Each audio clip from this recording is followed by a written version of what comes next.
Makanya para ulama sejarah itu mengatakan kaum muslimin itu nggak pernah menyebut tentang memasuki sebuah negeri itu dengan penjajahan, nggak pernah. Tapi nyebutnya dengan futuhat, pembukaan. Fathu Makkah. Itu nggak pernah dengar kan penjajahan negeri Mekah. Iya, pembukaan. Pembukaan berbuka, maka sesuatu yang tadinya gelap menjadi terang. Masya Allah ya. Orang yang tadinya nggak pernah ngerti ilmu, kemudian diajarin ilmu. Orang yang nggak ngerti tentang sesuatu, menjadi paham tentang sesuatu. Kenapa? Karena Islam itu membawa itu. Kita di Indonesia kan dijajah sama Belanda itu berapa tahun? 360 tahun. Lebih kali 500 tahun. Pertanyaan itu apa yang ditinggali Belanda untuk Indonesia? Dia. Apa? Kita bahasa aja nggak bisa. Mana sekolah apa? Sekolah Belanda antum bisa. Coba antum bisa bahasa Belanda gak? Betul. Bahasa Belanda aja kita nggak bisa hari ini. Kita bahasa Belanda nggak bisa. Padahal Islam itu kalau masuk ke sebuah negeri tadi itu, dia pasti akan membuka tadi bahkan sampai dengan bahasanya. Apa nama channelnya? Lucky Pet Channel, Ustaz. Masya Allah, ajib. Lucky Pet.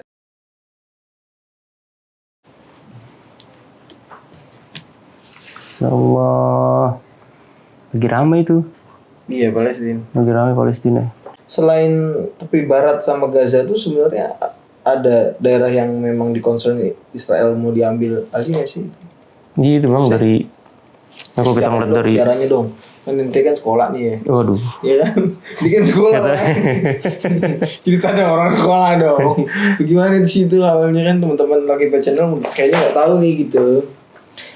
Iya, ya nih tentang gajah atau gajah? Gajah nih, kalau gajah gede. Kalau orang Sunda ngomongnya nggak bisa gajah dia. Gajah, ya. Ya, pokoknya Palestina katanya Caas kemarin tuh tenar. Ini Caas tenar tuh. Gimana? Iya, emang menarik ya bahwa Palestina itu kan sangat erat banget sekarang tuh berita yang tentang tersebar tuh Gaza kan. Apa Gaza, di sini ada Gaza, memerdekakan Gaza dan sebagainya. Ya itu memang Gaza itu dari dulu itu perlu kita tahu ya bahwa Gaza itu secara geografis itu kan terletaknya di Laut Mediterania. Itu. Ya di mana Laut Mediterania itu ya nih secara geografis itu sangat penting dan kalau kita mau mengaitkannya itu dengan perjuangan, dengan perlawanan dan sebagainya. Karena lautan itu merupakan salah satu dari pertahanan yang paling strategis. Lautan. Makanya tuh ngeliat di kota-kota besar itu rata-rata selalu ada terletaknya di pinggir laut. Dekat laut. Jakarta, Surabaya, Makassar, Semarang bahkan. Nah itu masih terletaknya tuh dari pinggir laut itu. Nah makanya sepanjang sejarah itu selalu begitu. Nah sekarang tuh Gaza tuh juga gitu dia. Dia di pinggir laut gitu ya. Makanya River to the sea itu. Dan karena sepanjang sejarah itu seperti itu, maka orang-orang Yahudi itu nggak pernah nggak pernah membiarkan Gaza itu nyaman, tenang. Kenapa? Karena Gaza itu tadi merupakan tempat yang strategis banget lah ketika dia bisa menguasai Baitul Maqdis. Jadi emang Gaza ini tempat yang strategis banget gitu. Mau dijadiin apa sih tuh kalau misalnya ditaklukin? Loh, antum kalau ngeliat sejarah itu bahwa Gaza itu bahkan Imam Tobrani itu pernah menyebutkan ya, Imam Tabari pernah menyebutkan bahwa Amr bin As itu di awal-awal ketika dia diperintahkan oleh Abu Bakar untuk berdakwah di Palestina, di Syam itu, maka tempat yang pertama kali dimasukin sama Amr bin As itu adalah Gaza. Gaza itu tempat yang menjadi awal-awal lah yang dibidik sama Amr bin As untuk kemudian masuk ke wilayah Palestina selanjutnya, ke Baitul Maqdis dan selanjutnya. Jadi sangat penting banget gitu ya. Maka kalau kita ngelihat tuh Gaza itu menjadi kunci yang paling penting banget lah dalam kalau seseorang tuh ingin mengokohkan atau menguasai Baitul Maqdis. Oh jadi memang pusat pertamanya Gaza yang harus dikuasai dulu ya? Gaza, dan itu banyak tuh. Kita bisa melihat ya dari zaman-zaman yang banyak lah. Dia kalau kita ngelihat seperti misalnya Ibnu Shaddad tuh pernah menulis kitabnya itu namanya An-Nawadir As-Sultaniyah. Ya, itu menyebutkan kalau dia itu salah satu dari dia ini sekretarisnya Salahuddin Ayyubi. Nah, dia itu menyebutkan kalau di antara kemenangan untuk menaklukkan kembali Palestina itu adalah diantaranya Saladin itu mengambil Gaza, masuk wilayah Gaza itu. Ya, untuk kemudian, jadi Gaza itu yang kemudian dimasuki pertama kali, ya, baru kemudian nanti menyebar ke daerah yang lainnya. Oh, pantesan Israel tuh ambisius sekali buat dia menguasai Gaza ya? Benar. Karena tadi satu strategis Banget. Nah, karena tadi tepi laut kan. Karena tadi saya bilang tuh pertahanan yang membuat tempat itu strategis untuk bertahan itu pasti tepi laut. Tepi laut. Selain itu apa? Kayak banyak bahwa kalau kita perhatikan ya, dia itu banyak para tentang kebebasan Palestina itu, Gaza gitu misalnya. Itu bukan hanya dari segi kemiliteran, tapi bahkan lebih daripada itu tentang penguatan Islam melalui jalur ilmu di Gaza itu. Makanya para ulama itu banyak yang dari Gaza itu dan sebagainya. Dan nanti melihat hari ini banyak orang-orang yang walaupun Gaza dibombardir seperti itu, tapi kemampuan mereka untuk berilmu itu nggak pernah padam gitu. Itu tapi yang mungkin itu salah satu sejarah yang didistorsi kali atau realita yang didistorsi, karena saya sendiri aja ngerasa kalau ulama itu antara Mesir, Sudan, sama Saudi gitu. Iya, makanya hari ini kan karena kita Kenapa ya? Apa memang sudah strategi mereka untuk mengkaburkan bahwa di Gaza sendiri tercipta ulama-ulama yang justru kalau secara keilmuan nggak kalah juga dari ulama-ulama Timur Tengah dan Maghribi gitu. Gimana mau kalah? Antum tahu Imam Syafi'i kan? Kenal Imam Syafi'i?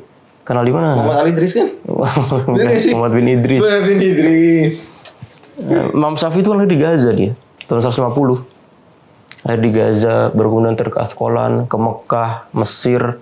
Walaupun nanti bakal balik lagi. Makanya banyak riwayat yang menyebutkan para ulama itu saya menemani Syafi'i waktu di Gaza gitu dan sebagainya. Jadi Gaza ini merupakan tempat salah satu persinggahan Imam Syafi'i. Lahirnya bukan di situ. Lahir di situ. Dan banyak para ulama-ulama itu yang kemudian juga seperti itu. Bahkan kalau kita melihat para panglima-panglima dulu itu yang kemudian mereka diutus untuk berdakwah di negeri Syam. Sebutlah namanya Abu Ubaidah bin Jarrah. Abu Ubaidah yang Abu Ubaidah beneran yang ini beneran juga. Maksudnya zamannya berbeda. Zaman yang berbeda. Abu Ubaidah itu kan lebih lekat tentang keulamaannya. Abu Ubaidah bin Jarrah. Orang awam pun juga pasti ngeliat kalau Abu Ubaidah disandingkan sama Khalid. Ini bukan berarti Abu Ubaidah itu secara militer nggak paham, bukan. Tapi Abu Ubaidah pun kalau kita misalnya dibandingkan tuh yang paling menonjol itu adalah sisi keulamaannya. Kalau Khalid itu yang menonjol apa ya? Militernya. Kalau ngeliat Khalid, masya Allah panglima perang nggak terkalahkan, bagus, gitu lah. Khalid bin Walid. Kalau Ubaidah enggak, Abu Ubaidah. Dan banyak ya ulama-ulama yang kemudian diutus oleh khalifah pada waktu itu untuk kemudian berdakwah di negeri Syam. Ada namanya Ubadah bin Samit. Ubadah bin Samit ini salah satu nukoba.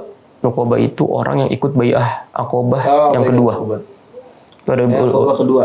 Artinya Ubadah bin Samit itu bukan sahabat sembarangan. Dia sejajar sama Ubay bin Ka'ab, sama Mu'adz bin Jabal, yang kemudian memang diutus untuk berdakwah di negeri Syam. Kalau Mu'adz bin Jabal di negeri Syam secara umum. Karena kalau Syam itu kan hari ini aja 4 negara itu kan. Lebanon, Yordan, Mesir, sama Palestina. Iya. Pada waktu itu, kalau Mu'adz bin Jabal diutus secara umum ya. Adapun Ubadah bin Samit itu khusus di Palestina. Tadi Mu'adz bin Jabal secara umum. Khusus di Gaza. Enggak. Mu'adz bin Jabal tadi secara umum Palestina. Syam. Secara umum Syam. Nah kalau si Ubadah bin Samit khususnya di Palestina. Di Palestina. Tapi jadi, udah ada Palestina dulu namanya? Palestina udah ya? Belum. Dulu belum ada Palestina. Dulu negeri Syam. Cuma kan kemudian kan dirubah-rubah itu. Jadi ada tadi ya bahwa banyak melahirkan ulama tuh dari sana gitu. Ya dari Asqalan. Jadi bukan hanya melahirkan kesatria doang kalau di Gaza itu. Tapi bahkan keilmuan. Bahkan hari ini kan ada kalimat yang meme itu yang paling rame lah kemarin itu bahwa semua produk itu bisa diproduksi sama Cina. Iya. Kecuali keberanian. Keberanian itu hanya ada di Palestina. Jadi keberanian itu made in Palestine. Masya Allah. Gitu ya. Dia isi. Buatan karena tadi Cina tuh bisa aja produksi apapun kan. Hari ini apa yang nggak ada di produksi Cina? Gigi palsu aja di Cina. Iya. Apapun ada Cina. Semuanya ada Cina. Baju semuanya. Teknologi pun juga. Tapi tadi masalah tentang keberanian, makanya hari ini seperti Abu Ubaidah dan sebagainya itu menjadi sesuatu yang sangat difavoritkan lah hari ini. Jadi kaum muslimin tuh sudah mulai menemukan tentang laki-laki sejati. Ya, Ya kan? itu karena mungkin ajaran yang dia anut selama ini ya. Islam yang dia anut, terus sunnah-sunnah yang dia adopsi gitu. Meskipun di luar sana tersebar isu bahwa beliau kan katanya Hamas nih Syiah gitu loh. Ya, terlepas dari itu semua, Terlepas ya kan? nanti bakal dipertanggungjawabkan kan, Pasti. dari semua. Jadi artinya bahwa tradisi itu tidak mungkin tidak membekas tradisi tadi keilmuan sama militer. Jadi kalau kita hari ini nyebut ulama, itu ulama tuh bukan hanya orang yang ngajarin ilmu doang. Tapi ulama tuh juga yang ikut berperang gitu. Itu menarik banget tuh. Makanya hari ini cuman Dia ulama, dia ikut perang juga sih. ada di Andalusia itu namanya Musa bin Nusair.